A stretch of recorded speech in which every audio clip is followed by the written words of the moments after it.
On my 28th birthday, I discovered on Facebook that my family threw a surprise party for my sister. The caption read, "The only one who deserves celebrating." I commented, "Nice cake." My mom responded, "At least someone's worth baking for." I just smiled and said, "Enjoy it, while you can." That same night, I made one transfer and sent 2 emails. 12 days later, my sister shrieked when her landlord called and said, "Your rent is cancelled." You know that gut-wrenching feeling? The one where your whole world just shifts? For me, it hit like a punch to the stomach on my 28th birthday. I was scrolling through Facebook, expecting maybe a few well wishes, when I saw it, my entire family, balloons, cake, everything, celebrating someone else. On my day. But this wasn't just a forgotten birthday, it was the final, brutal proof of a lifetime of betrayal that would eventually shatter my family and finally set me free. Honestly, I'd never expected much for my birthday. A text, maybe a card from my aunt, that was usually the extent of it. My 28th started just like any other Tuesday. I'm Natalie Morgan, and birthdays in my family were never a big deal, at least, not for me. I went through my morning routine, checking emails, not surprised to see 0 birthday messages. My mom, Diane, usually remembered by dinner. Dad, George, needed a reminder. And my sister, Vanessa? She was always absorbed in her own world. As I drove to the accounting firm where I'd been working for 4 years, my mind replayed years of forgotten milestones. My sweet 16? Completely overlooked for Vanessa's dance recital. My 21st? Spent alone because they were visiting Vanessa at college. Last year's promotion celebration? Cut short because Vanessa had a crisis, a flat tire, can you believe it? Happy birthday, I whispered to myself, pulling into the parking garage, the bitter taste of irony in my mouth. Then, at lunch, scrolling Facebook at my desk, I saw it. Photos posted just hours ago. My family, all of them, gathered around Vanessa in my parents' living room. Balloons, gifts, a cake with candles, even that familiar happy birthday banner we used for special occasions. The caption punched me in the gut. It read, "The only one who deserves celebrating on my birthday." They were celebrating her. I literally rushed to the bathroom, my phone clutched tight, and locked myself in a stall. My hands shook as I zoomed in. There was Mom, beaming, practically radiating pride. Dad, arm around Vanessa. My aunts, uncles, even my grandmother, who swore she couldn't travel anymore. All of them, for Vanessa. When I got back to my desk, my coworker Olivia looked at me, concerned. "You okay? You look like you've seen a ghost." "Just a migraine," I mumbled, trying to focus on quarterly reports, but my mind kept flashing back to those pictures. Later, I checked Facebook again. Dozens of likes, comments, congratulating Vanessa on what? It wasn't her birthday. It wasn't a graduation. It was just a random Tuesday that happened to be my birthday. My fingers hovered. Then I typed, "Nice cake." 15 minutes later, my phone buzzed. A reply from my mother. "At least someone's worth baking for." I stared at the screen, her words burning into my very soul. Years of being the afterthought, the responsible one who never got the celebration, the recognition, the love, it all crystallized right there. A strange calm settled over me. A cold, hard calm. I typed back, "Enjoy it while you can." The favoritism, it started so early. I can pinpoint the moment I realized they'd always choose Vanessa. I was 8, Vanessa 5. I'd just won the spelling bee, beating kids 2 grades above me. I rushed home, my certificate clutched in my hand, bursting through the door. "Not now, Natalie," Mom said without even looking up. Vanessa learned a new dance routine. "Show Mommy and Daddy, sweetie." I stood there, my certificate crumpling as my parents cooed over Vanessa's clumsy twirls. The next morning, my certificate, which I'd taped to the fridge myself, was gone, replaced by Vanessa's finger painting. It only got worse as we grew up. Vanessa's Sweet 16 was an absolute extravaganza, 50 guests, a professional DJ, a designer dress. My 16th, 3 years earlier? A store-bought cake after dinner. We couldn't afford more until Vanessa's turn, Mom had claimed. She needs these things more than you do, Dad explained. She's more social. In high school, I maintained a 4.0 GPA, edited the yearbook, got into Northwestern with a partial scholarship. My parents attended my graduation, but left early because Vanessa, then a freshman, had a minor role in the spring play. You understand, don't you, Natalie? This is important to your sister. College was where the financial inequity became impossible to ignore. Despite my scholarship, I worked 30 hours a week, took out loans to cover the rest. Vanessa? She went to Boston University entirely on their dime, despite mediocre grades and changing her major every other semester. She doesn't have your work ethic, Dad once said. She needs the support more than you do. When I graduated summa cum laude with an accounting degree, my parents came but spent most of the ceremony talking about Vanessa's semester abroad. At dinner afterward, they left early to pick her up from the airport. At 22, after landing my first professional job, I finally confronted them. Do you realize how unequal your treatment has been? I asked, my voice shaking. Do you understand how it feels to always be an afterthought? Mom looked genuinely confused. Don't be dramatic, Natalie. We've always supported both of you equally. You've always been the strong one, Dad added. Vanessa needs more guidance. Being strong shouldn't mean being ignored, I shot back. Vanessa just rolled her eyes. God, Natalie, not everything is about you. The irony was staggering. 6 months before this birthday, I got a promotion to senior accountant. When I called them, Mom interrupted me mid-sentence. That's nice, honey, but guess what? Vanessa decided to drop out of her graduate program. Isn't that brave? She's going to find herself for a while. We're so proud of her for knowing what she needs. The last holiday gathering, Thanksgiving, was a similar slap in the face. Vanessa announced she was quitting her third job in 8 months because it wasn't fulfilling. My parents nodded sympathetically, Dad promising to help with her rent. My recent completion of the CPA exam after hundreds of hours of study while working full-time? Not a single mention. My therapist, Elaine, had been helping me with this for years. Classic golden child and scapegoat roles, she'd said. Your achievements are expected, unremarkable. Your sister's minimal efforts are celebrated because the expectations are so low. How do I change it? I'd asked. You can't change them, she'd replied gently. Only how you respond and what boundaries you set. I had tried. I maintained the relationship, showed up, remembered their birthdays, sent thoughtful gifts, called weekly, listened to. Endless updates about Vanessa's latest adventures, my own life receiving only cursory interest. Just before my birthday, I'd even reminded them. My birthday's next Tuesday, I'd said casually. I was thinking maybe dinner that weekend? Oh, sweetie, we're busy Saturday. Vanessa needs help moving some furniture. Sunday? I'd suggested. Let me check and get back to you. She never did. And now, staring at those Facebook photos, the truth was glaring. They hadn't been busy. They had been planning a surprise party for her. I left work early that day. At least someone's worth baking for, echoed in my head as I drove home. Tears blurred my vision, but a strange, icy calm had settled over me. 28 years of being the family afterthought had culminated in this ultimate betrayal, and something inside me had finally snapped. Not into pieces, into clarity. At home, I kicked off my heels and opened my laptop.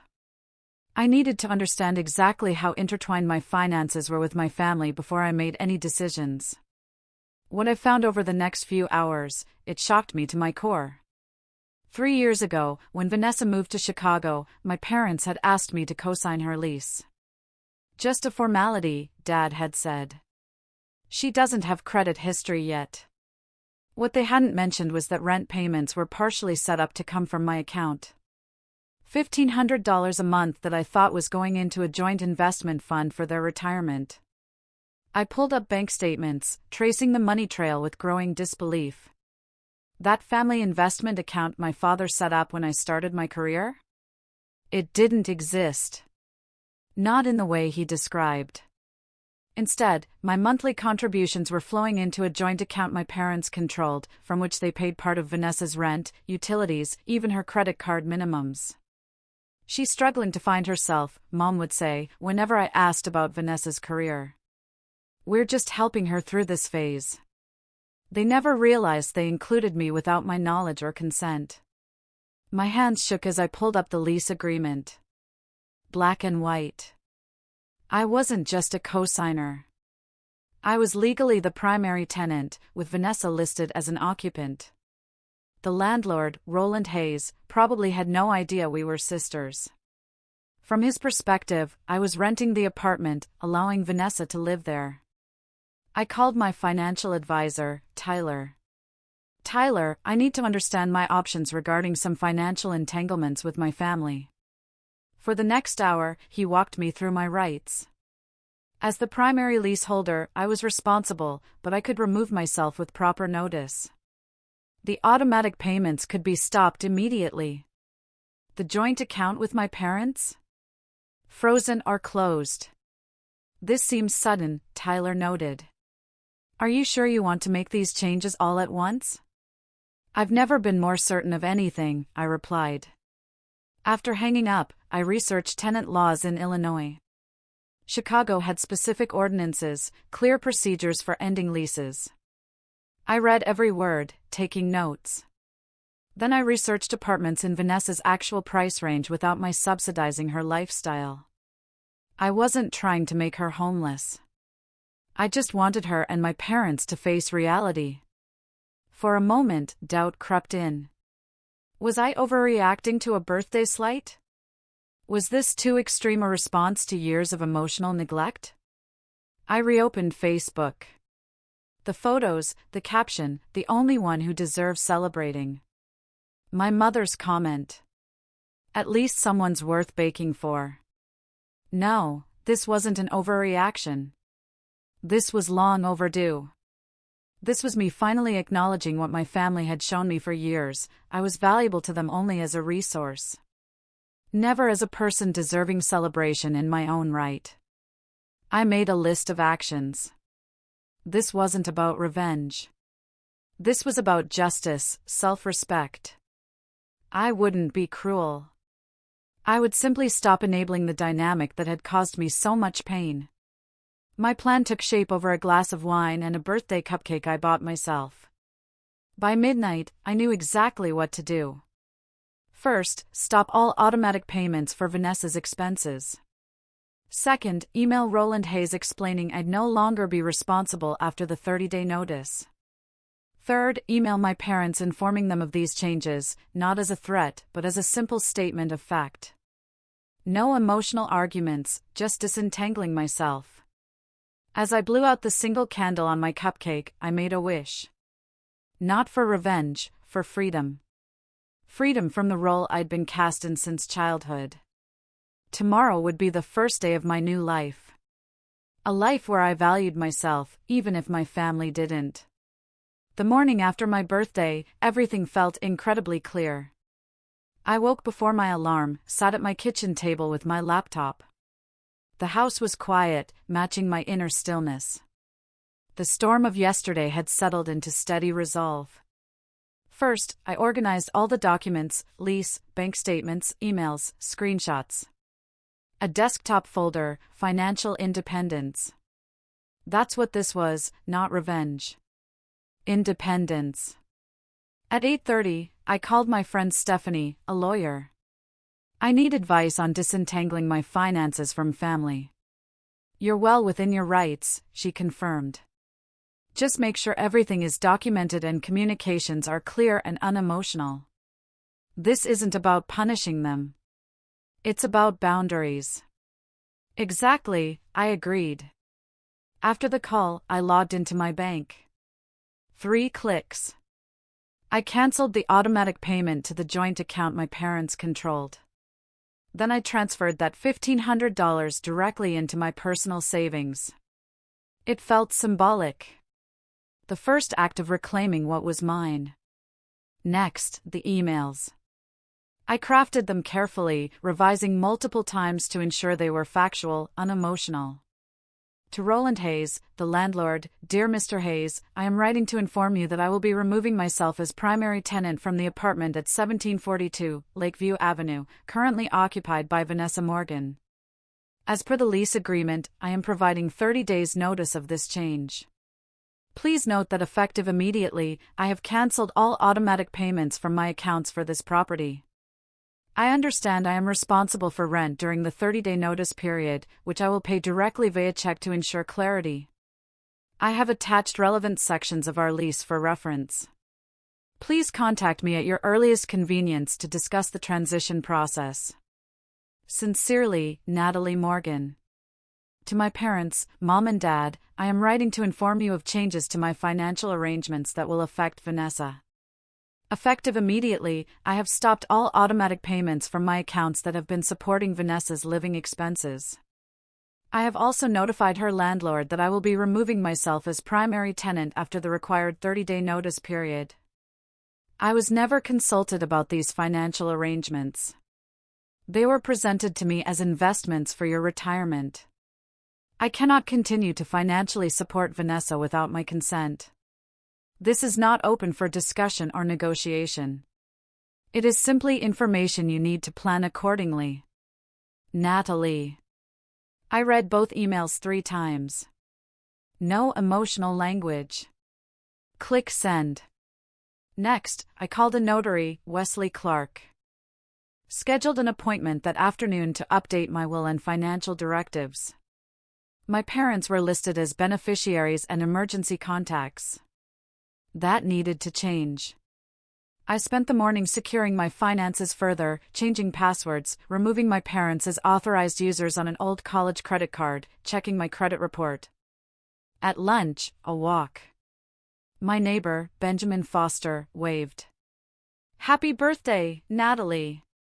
Any big plans? I was surprised he remembered. Just a quiet day, I smiled. Sometimes those are the best. True enough, he agreed. But you look like you're carrying the weight of the world. Everything okay? It will be, I said. I'm making some long overdue changes. Back home, no emails yet. I spent the afternoon in a strange mix of anxiety and relief. Part of me kept checking my phone, bracing for angry calls. Another part felt lighter with each passing hour, like a physical burden lifted. By evening, I'd met with Wesley, updated my documents, and made myself a simple dinner. I opened a bottle of wine I'd been saving. Happy birthday to me, I said to the empty apartment. And for the first time that day, I actually meant it. I slept surprisingly well, dreamless and deep. Whatever storm was coming, I was ready. I had taken the first step toward valuing myself in a way my family never had. And regardless of the fallout, I knew I wouldn't regret it. The first 3 days after sending those emails passed in a strange, unsettling silence. No responses, no calls, no texts. I checked my spam folder, wondering if I'd missed their reactions. Nothing. The silence itself became a heavy weight, a held breath before the plunge. I threw myself into work, grateful for the quarter-end rush that kept my mind occupied. Still, I caught myself checking my phone, bracing for the inevitable explosion. On the 4th day, it finally came. A text from Vanessa. 10:37 a.m. There's some kind of banking error. My rent payment got rejected. Can you check your account? Not an error, I typed back, a simple, cold correction. I've discontinued financial support for your apartment. Check with Mom and Dad. 3 dots appeared immediately. Disappeared. Appeared again. Finally, WTF. Natalie, is this because I didn't call on your birthday? I was going to. I didn't respond. This wasn't about a missed birthday call. This was about 28 years of imbalance. That evening, my mother called. I let it go to voicemail, then listened to her message while making dinner. Natalie, what is this nonsense about Vanessa's apartment? Your father and I need you to call us back immediately. This isn't like you to be so irresponsible. Irresponsible, the word hung in the air, thick with hypocrisy. I, who had been responsible for myself and unknowingly part of Vanessa's lifestyle, was being called irresponsible for finally setting boundaries. I texted back, I'm not available to discuss this tonight. The email I sent explains everything necessary. The next day, concentrating at work was impossible. Olivia noticed. Rough week? She asked. Family drama, I admitted. It's been building for years. Want to talk about it over lunch? My treat, belated birthday lunch. Actually, I saw it on the company calendar. I was genuinely touched. Over sandwiches, I gave Olivia the abbreviated version. She listened, her expression growing increasingly indignant. That's seriously messed up, she said when I finished. No wonder you've seemed stressed. Good for you for finally standing up for yourself. Thanks, I said. I'm still processing it all. Well, for what it's worth, I think you're handling it with a lot more grace than most people would. Her support was validation.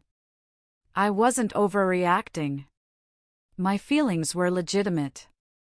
That evening, to my surprise, my father called. He rarely reached out directly. Natalie, his voice sounded tired. Do you have a minute? I do, I said cautiously. I got your email about the financial arrangements. A pause. Yes. Another pause. I owe you an explanation. You do. He sighed. It started small. Vanessa needed help with security deposits after college and we were short that month. You just started your job and we were so proud you could contribute to the family. We meant to tell you, but it just became easier to keep it going. Vanessa has never been good with money, you know that. So instead of teaching her, you decided to secretly use my money to enable her? When you put it like that. He trailed off. Look, your mother doesn't know I'm calling. She thinks we can talk you out of this, but I understand why you're upset. It was the closest thing to an apology I'd ever heard from my father regarding Vanessa's preferential treatment. I appreciate that, Dad, but I'm not changing my mind. I know, he said. I just wanted you to know that I get it, and I'm sorry. After we hung up, I sat in silence for a long time. His call unsettled me more than Mom's anger or Vanessa's texts. There was a recognition there, however small, that they had wronged me. Days 7 through 10 brought escalating messages from Vanessa, angry accusations, tearful pleas.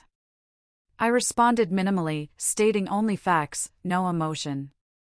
Yes, I was the primary leaseholder. No, I will not continue payments. Yes, the 30-day notice period is standard. No, this is not negotiable. Roland Hayes, the landlord, responded professionally to my email on day 8. Miss Morgan, thank you for your notice. I've updated our records accordingly. As the primary leaseholder, you are responsible for rent through June 15th, after which your obligation will end.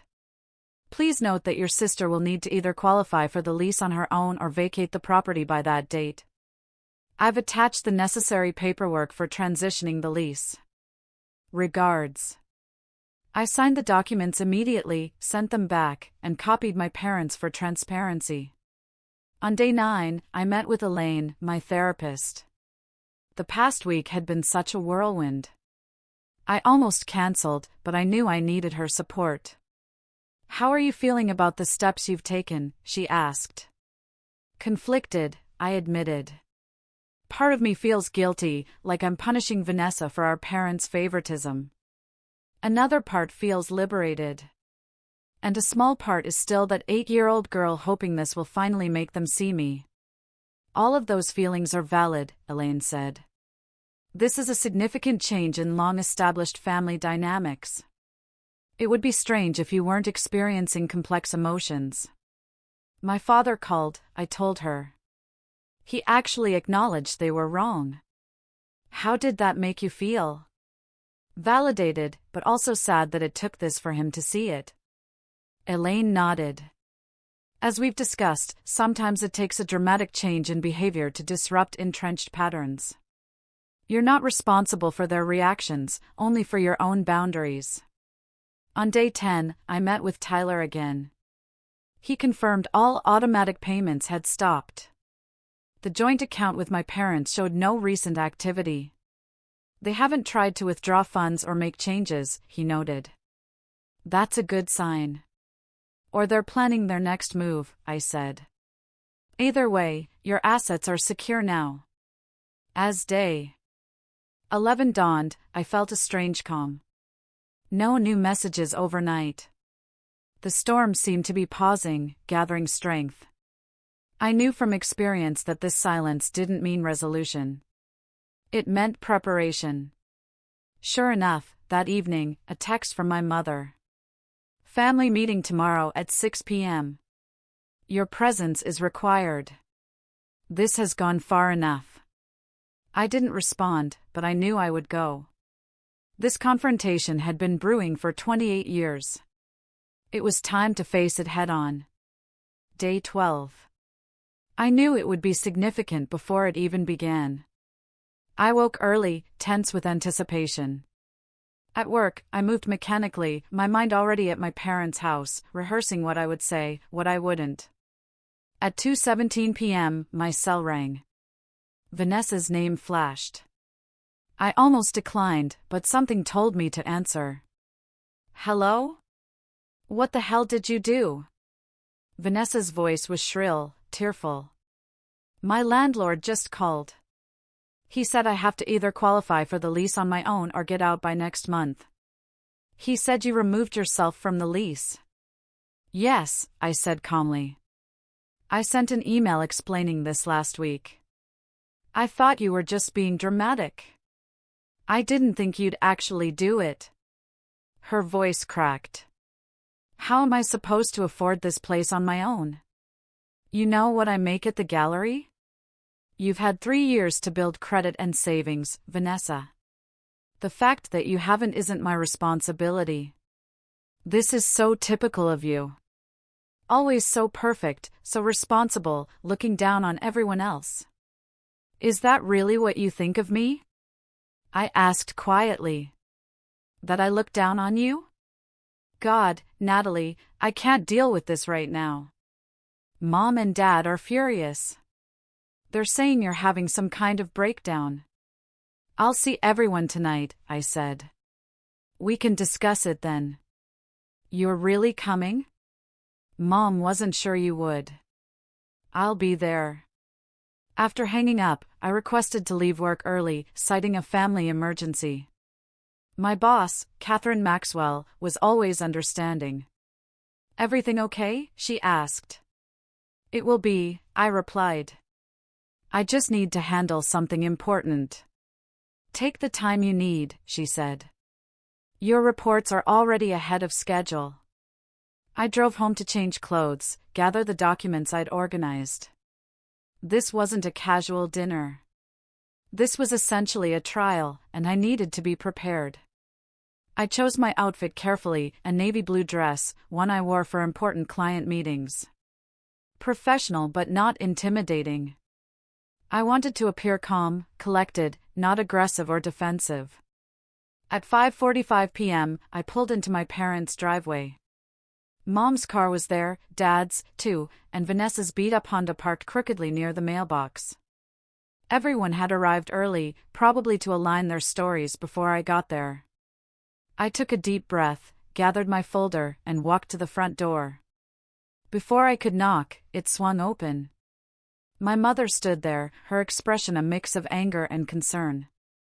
"Finally decided to explain yourself?" she asked by way of greeting. "Hello, Mom," I said, stepping past her into the house. The living room was arranged like an intervention. Dad in his recliner, Vanessa on the couch, tissues clutched in her hand, eyes red from crying. An empty armchair faced them all, clearly meant for me. "Sit down, Natalie," my father said. "We need to talk about what's been going on." I sat, placing my folder on my lap. "I'm listening." "What were you thinking?" my mother burst out. "Canceling payments, emailing Vanessa's landlord, threatening her housing security. Is this some kind of revenge because we were busy on your birthday?" "This isn't about my birthday," I said, my voice steady. "Though the party you threw for Vanessa that day was certainly illuminating." "It wasn't a party for me," Vanessa interjected. "It was a celebration because I sold my first major piece at the gallery." "It just happened to be on your birthday, which none of you acknowledged," I pointed out. "And Mom, your comment about someone being worth baking for made it pretty clear how you feel." My mother had the grace to look slightly embarrassed. "I was just teasing. You've always been so independent. We didn't think you cared about birthdays." "I've always been independent because I had to be," I said. "I've never had the luxury of depending on anyone else." "That's not fair," my father said. "We supported you through college." "Did you?" I opened my folder and removed my student loan statements. "I have $42,000 in student loans. I worked 30 hours a week through college while maintaining a 4.0 GPA. Meanwhile, you paid Vanessa's full tuition, room, and board at a more expensive school despite her changing majors 3 times and barely maintaining a C average. Your sister needed more support," my mother said defensively. "And now we get to the heart of it," I said. "Vanessa always needs more. More attention, more money, more support, more celebration. And I'm always expected to need less. To understand. To sacrifice." "We never asked you to sacrifice," my father protested. I pulled out bank statements next. "Really? Then explain these payments from my account to Vanessa's landlord." "Payments," I was told, "were going into a family investment fund for your retirement." My father paled. My mother looked genuinely confused. "What is she talking about, George?" she asked. Interesting, so, Mom hadn't known about the financial deception. That explained her initial confusion. "It was temporary," my father said weakly. "Vanessa needed help with rent after college, and we were short that month. It was just supposed to be for a few months until she got established." "That was 3 years ago," I said. "And no one ever told me where my money was really going." Vanessa looked stunned. "I thought Mom and Dad were helping with my rent. I had no idea it was coming from you." "And that's the problem," I said. "None of you considered how your actions affected me. I've been the family ATM. The responsible one who's expected to help but never needs help herself. The one who doesn't need birthdays acknowledged or achievements celebrated because I'm strong and independent." "That's not true," my mother said. But her voice lacked conviction. "Isn't it? When was the last time any of you asked about my life, my goals, my struggles? When was the last time you celebrated my achievements with even a fraction of the enthusiasm you show for Vanessa's smallest accomplishments?" Silence fell. My father stared at his hands. My mother looked away. Vanessa wiped fresh tears. "I'm not doing this to hurt any of you," I continued, my voice softening slightly. "I'm doing this because I finally realized that I deserve better. I deserve to be seen and valued in this family. And if that's not possible, then at least I can stop enabling the dynamic that's hurt me for years." "So what now?" my father asked. "You're just cutting us off," abandoning your sister when she needs you? I'm not abandoning anyone. I'm establishing boundaries. Vanessa is 25 years old. It's time she learned financial independence just as I had to. And what about us? My mother asked. Are you cutting us off, too? That depends on you, I said. Honestly, I'm open to rebuilding our relationship, but only if it's based on mutual respect and equal treatment. I can't continue in a family where I'm valued only for what I can provide, not for who I am. This is ridiculous, my mother said, standing up. You're being overly dramatic about everything. So we forgot your birthday, so what? Grow up, Natalie. Diane, my father said sharply. Sit down. My mother looked surprised at his tone but complied. Natalie is right, he continued. We've treated her unfairly for years. I've seen it, and I've been complicit in it. Dad. Vanessa began, but he held up a hand. No, this needs to be said. We've expected everything from Natalie and nothing from you, Vanessa. We've celebrated your mediocrity while taking Natalie's excellence for granted. And I've been dishonest about financial matters, which is unforgivable. So you're taking her side? My mother asked incredulously. This isn't about sides, I interjected. This is about acknowledging reality and making changes. What kind of changes? Vanessa asked, her voice small. For starters, complete financial separation. I will not contribute to your living expenses anymore, Vanessa. You need to either qualify for your apartment on your own or find a more affordable place. But I can't afford it on my own. My job at the gallery barely covers groceries. Then you need a better job or a cheaper apartment, I said. Just like I had to work through college, you'll need to work more or adjust your lifestyle.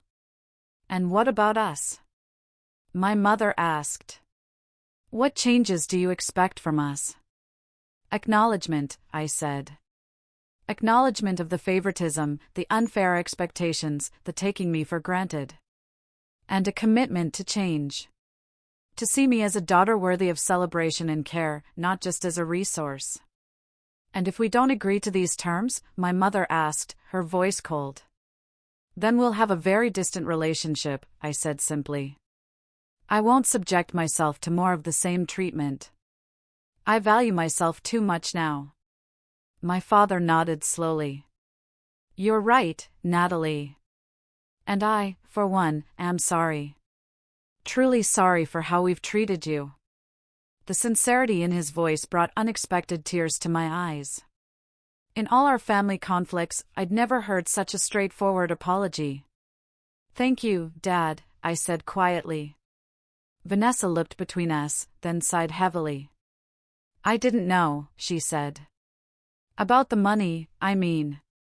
I thought Mom and Dad were helping me, but I guess I have taken you for granted, too. My mother remained silent, arms crossed, expression closed.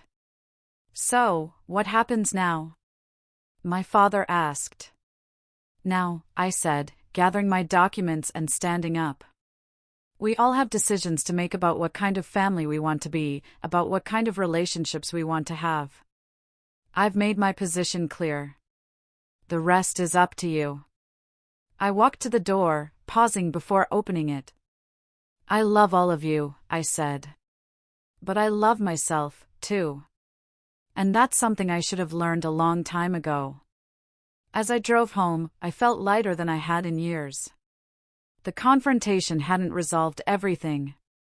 My mother's resistance made that clear. But truth had finally been spoken, and that was a beginning. The weeks following the confrontation were strange, new territory. The carefully maintained facade had cracked, revealing the dysfunction beneath, and none of us quite knew how to navigate it. My mother's initial response was predictable, wounded silence, then attempting to rally extended family. I received concerned calls from Aunt Patricia and Uncle Raymond, both delicately probing. Your mother is worried about you, Aunt Patricia said. She says you're having some kind of breakdown. I'm actually healthier than I've been in years, I replied. But I understand why she might see boundaries as a breakdown. Families should support each other, Uncle Raymond admonished. I agree completely, I said. That's exactly what I'm asking for. Mutual support, not one-sided sacrifice. To my surprise, my cousin Rachel called. I know Mom and Dad called you, she said. I just wanted you to know that not everyone is buying Aunt Diane's version of events. Some of us have seen how they treat you versus Vanessa for years. Her support was unexpected and deeply appreciated. My father, true to the remorse he'd shown, made consistent efforts to rebuild. He called regularly, asked thoughtful questions about my life, and most significantly, began individual therapy. I need to understand why I participated in the favoritism, he told me during a coffee meeting. I love both my daughters. I never meant to hurt you. I know, Dad. Intent and impact are different things. That's exactly what my therapist said, he replied with a sad smile. Vanessa's reaction was the most complex. Initial shock and anger gave way to a confused sort of identity crisis. Her entire self-concept had been built around being the special one. Finding out much of that support came unknowingly from me and was now gone sent her into a tailspin. She alternated between tearful apologies and resentful accusations. Sometimes within the same conversation. Her texts would start with, I understand why you're upset, and end with, you're punishing me for how Mom and Dad treated you, which isn't fair. The landlord's situation forced her hand. Roland Hayes was firm, qualify or vacate. Her gallery job didn't provide nearly enough income, and our parents, still reeling, were hesitant to step in. What am I supposed to do? She wailed during a call. Live on the street? You have options, I said calmly. Get a roommate. Find a better paying job. Move to a less expensive apartment. These are the kinds of decisions most adults have to make. It's so easy for you to say that. Everything always comes easily to you. Nothing has come easily to me, Vanessa. I've worked for everything I have. Now you need to do the same. A month after the confrontation, my mother finally reached out directly. Her email was stiff, formal, but it was communication. Natalie, your father suggests we attempt family therapy to address the concerns you've raised. While I maintain that you have overreacted to perceived slights, I am willing to participate for the sake of family harmony. Please let us know your availability. It wasn't an apology or even an acknowledgement, but it was a step. I agreed, and our first session was scheduled. Dr. Marcus Holloway specialized in family dynamics. His office was neutral territory. My mother arrived last, sitting stiffly beside my father. Vanessa perched nervously. I sat calmly, having already met with Dr. Holloway to explain the background. I understand there's been a significant shift in your family recently, Dr. Holloway began. Who would like to share their perspective first? My mother immediately launched into her version, how I had suddenly cut off Vanessa, how I was punishing everyone because of a forgotten birthday, how I had always been difficult and overly sensitive. Dr. Holloway listened patiently, then turned to me. Natalie, would you like to respond? This isn't about a single forgotten birthday, I said. It's about a lifelong pattern of favoritism. Of my achievements being ignored while Vanessa's mediocrity is celebrated, of being valued only for what I can provide rather than who I am. Over the next hour, Dr. Holloway skillfully guided us, gently challenging my mother's denials, validating my experiences, helping Vanessa understand her role without shaming her. By the end, my mother hadn't admitted to anything, but she had at least listened without interrupting. Progress, however small. Meanwhile, Vanessa faced her financial reality. She found a smaller place with a roommate, a fellow gallery employee named Brittany. It's actually kind of nice, she admitted during a cautious lunch meeting 3 months after the confrontation. Brittany and I split everything 50-50. I've never had to make a budget before. How's work? I asked. I got a second job, she said, looking down at her salad. The gallery doesn't pay enough, like you said. So, I'm also working at Nordstrom 4 evenings a week. That must be challenging. It is. I'm tired all the time. She looked up. Is this how it was for you in college? I mean, when you were working and studying? Pretty much, I said. I had no idea, she said quietly. I was just having fun at BU while you were. God, I was so oblivious. It was the first time Vanessa had shown real understanding. Months after the confrontation, my mother invited me to dinner. Just me. We met at a neutral restaurant. Your father tells me I need to listen, she said after we ordered. So, I'm listening. I took a deep breath. Mom, all I've ever wanted is to be seen and valued equally in this family. Not better than Vanessa. Not more important. Just equal. We've always loved you both equally, she said automatically. Love isn't just a feeling, Mom. It's actions. It's celebrations and support and attention. And in those ways, the love in our family has never been equal. She started to object, then stopped. Examples, she said. Give me specific examples. So I did. Birthdays forgotten. Achievements ignored. Financial support withheld while it was lavished on Vanessa. I spoke calmly, without accusation, simply stating facts. To my surprise, she didn't argue. She listened, occasionally wincing, occasionally nodding. When I finished, she was silent for a long moment. I don't think I realized, she finally said. It just seemed natural to give Vanessa more attention. She was louder, more demanding. You are so self-sufficient. Being self-sufficient was my adaptation to being ignored, I said gently. It wasn't my nature. It was my survival strategy. My mother looked genuinely startled by this perspective. I never thought of it that way. It wasn't a full acknowledgement or apology, but it was the first crack in her denial. We finished dinner with tentative conversation, but something had shifted between us. 5 months after the confrontation, we attempted our first full family dinner. It was awkward, stilted, conversations starting and stopping, but we were all there, all trying in our own ways. Vanessa arrived late, apologizing. Sorry, came straight from work. Both works, actually. Just finished a shift at Nordstrom. How's the new apartment? My father asked. Small, she admitted, but affordable. And Brittany is a good roommate. And the gallery? I asked. I might be getting promoted to assistant manager, she said. A hint of genuine pride in her voice. Turns out showing up consistently for a year makes you management material. My mother served dinner. As she placed the platter on the table, she cleared her throat. I've been thinking about what you said, Natalie, about how we celebrate achievements in this family. She looked uncomfortable but determined.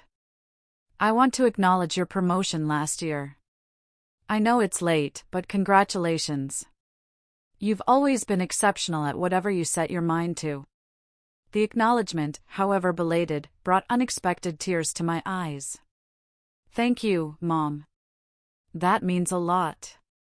It wasn't perfect.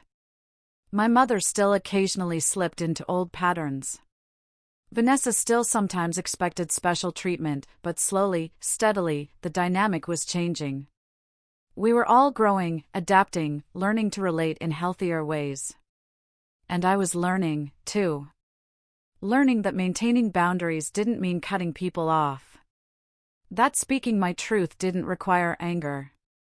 That family relationships could evolve if everyone was willing to do the work. 6 months after the confrontation, I sat in Elaine's office. How are things with your family? She asked. Better, I said. Not perfect, but better. More honest. And how are you feeling about yourself? I considered the question. Stronger. Clear about who I am and what I deserve. Less willing to compromise my worth for approval. Elaine smiled. That's the real victory, isn't it? Not changing them, but changing how you value yourself. I nodded. It is. And the funny thing is, once I truly valued myself, that's when things actually started to change with them, too. As my next birthday approached, I found myself in unfamiliar emotional territory. Last year's birthday had been a catalyst for tremendous change, but it had been marked by pain and confrontation. What would this year bring? 6 months had passed since the family meeting that had broken open decades of dysfunction. 6 months of therapy. 6 months of tentative steps toward healthier relationships. 6 months of learning who we could be to each other when truth replaced pretense. 2 weeks before my birthday, my phone rang. It was my mother. Natalie, do you have dinner plans for your birthday weekend? Your father and I would like to take you out. Nothing elaborate, just a celebration. The hesitation in her voice touched me. This was new ground for her, too. I'd like that, I said. Saturday would work well. Perfect. We've made reservations at Antonio's for 7. Antonio's was one of the nicer restaurants in town. Should I invite Vanessa? I asked, testing the waters. Actually, my mother said, she's already part of the plan. But this is your celebration. We're all coming to honor you. The words honor you from my mother's lips were so unexpected that I found myself momentarily speechless.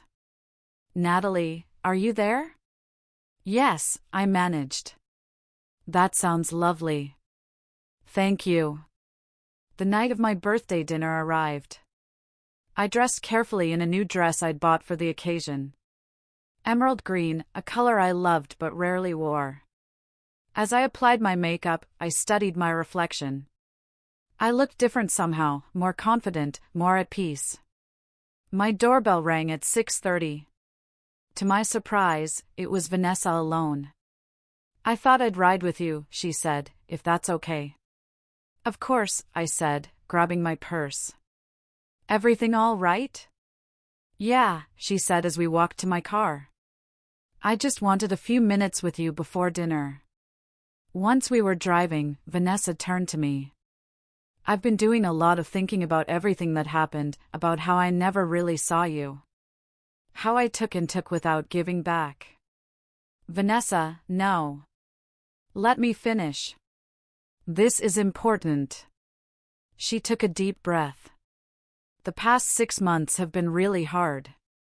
Working 2 jobs, living with a roommate, budgeting every penny. But they've also been clarifying. I understand now what you've been doing your entire adult life. What I never had to do because you and Mom and Dad sheltered me from it. I kept my eyes on the road, but I could feel the sincerity in her voice. I'm not angry anymore, she continued. I'm grateful. Not for how it happened, but for what it forced me to become. I'm more independent now, more capable, and I like who I'm becoming. I'm proud of you, I said, and meant it. You've handled the changes with more grace than I expected. She laughed. Not at first. I was a complete mess for weeks. But eventually, I realized I had 2 choices, keep being a victim or grow up. I finally chose to grow up. We arrived at Antonio's to find my parents already seated. My father stood as we approached, pulling out chairs. Happy birthday, Natalie, he said, kissing my cheek. You look beautiful, my mother added, and there was genuine warmth in her eyes.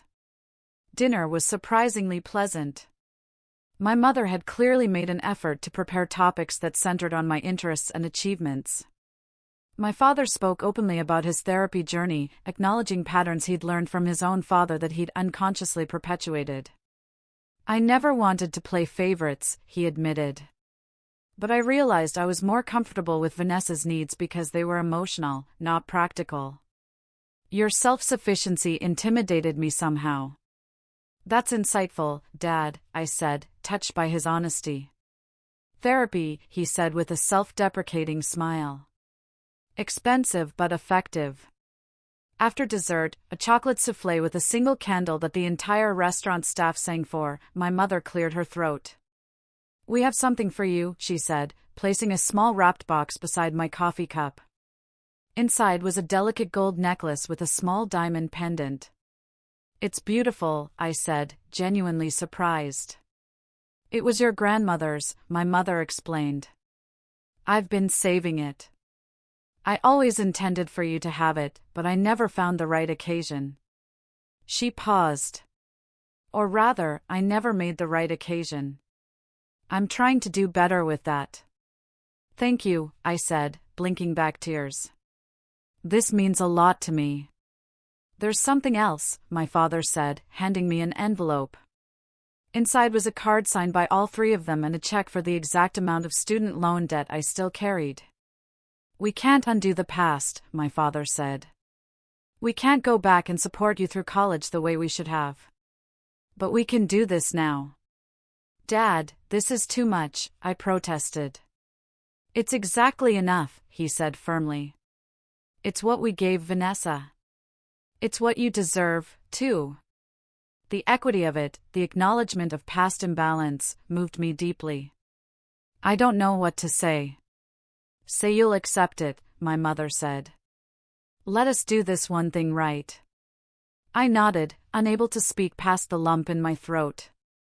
Vanessa reached across the table and squeezed my hand.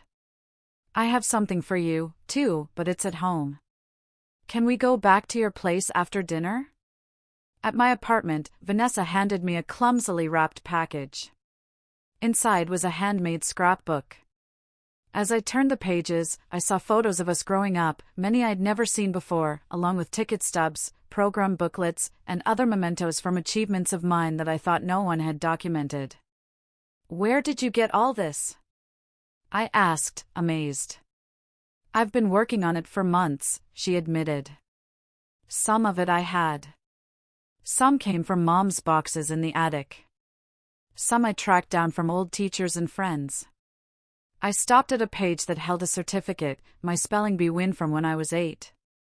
The very one that had disappeared from the refrigerator all those years ago. You kept this? I asked, stunned. Vanessa looked embarrassed. I took it. I was jealous that you were so smart. I hid it in my treasure box. She met my eyes. I'm sorry, Natalie, for that and for so many other things. The apology, so specific and so heartfelt, broke something open inside me. Tears came, not of pain, but of release. Vanessa hugged me, her own tears falling. I love you, big sister, she whispered.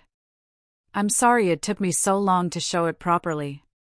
In the months that followed, our family continued to heal and grow. My relationship with my mother improved steadily, though we still occasionally hit rough patches. She even joined a support group for parents working to repair relationships with adult children, which gave her perspective beyond our specific situation. My father became my most steadfast ally, often serving as a bridge when communication with my mother became strained. His willingness to acknowledge his part in the family dysfunction opened space for genuine connection between us. Vanessa thrived in her newfound independence. Her promotion at the gallery came through, allowing her to reduce her hours at Nordstrom. She and her roommate, Brittany, became close friends, supporting each other. As for me, the internal changes were as significant as the external ones. I no longer felt the need to prove my worth through achievement or self-sacrifice. I began dating again, meeting Marcus Reynolds, a kind and insightful architect who valued my strength without exploiting it. My boundaries remained firm but not rigid. I could now distinguish between healthy giving and self-depleting sacrifice. I could love my family without losing myself in the process. 6 months after my 29th birthday, Vanessa called with exciting news. She'd saved enough for a down payment on a small condo. The bank pre-approved me for a mortgage, she exclaimed. Can you believe it? Me? A homeowner? That's amazing, I said, genuinely proud of her. When can I see it? That's why I'm calling. I'm going to look at a few places this weekend. Would you come with me? I value your opinion. The fact that she asked rather than assumed my help was a testament to how far we'd come. Of course, I said. I'd be happy to.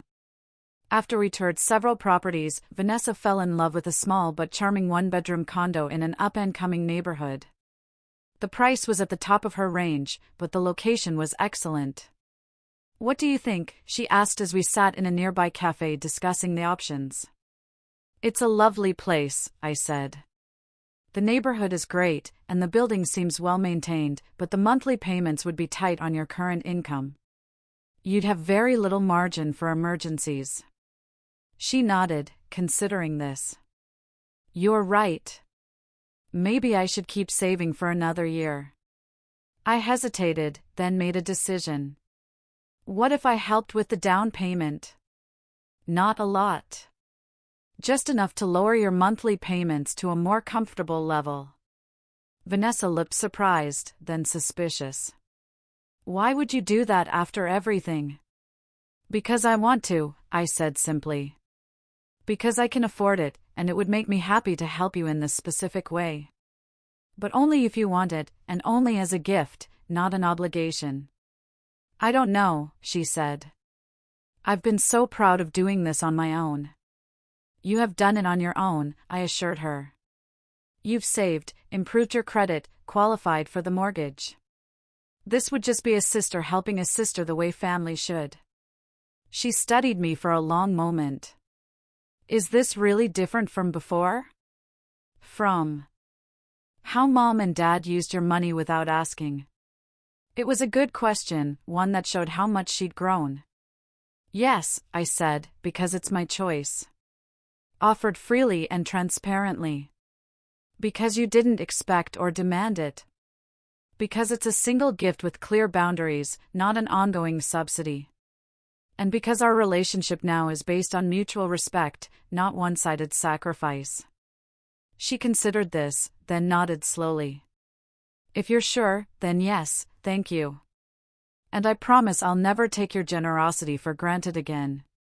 2 weeks later, I attended the closing with her, writing a check that helped my sister begin a new chapter in her life.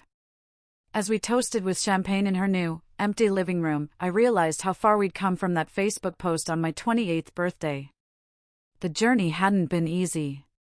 There had been pain, anger, grief, and loss. But there had also been growth, truth, healing, and ultimately, love. Real love, based on seeing and respecting each other as we truly were. My 28th birthday had been the day I finally stood up for myself. The day I decided I deserved more than being an afterthought in my own family. And now, approaching 30, I had something I never fully had before. A family that saw me, valued me, and loved me, not for what I could give them, but for who I was. I couldn't have asked for a better gift. So, what about you? Have you ever had to set difficult boundaries with family members? How did it change your relationships? Tell me what you think, I really want to know. Share your experiences in the comments below. And if this story resonated with you, I hope you find the courage to claim your worth in every relationship in your life. Thank you for listening.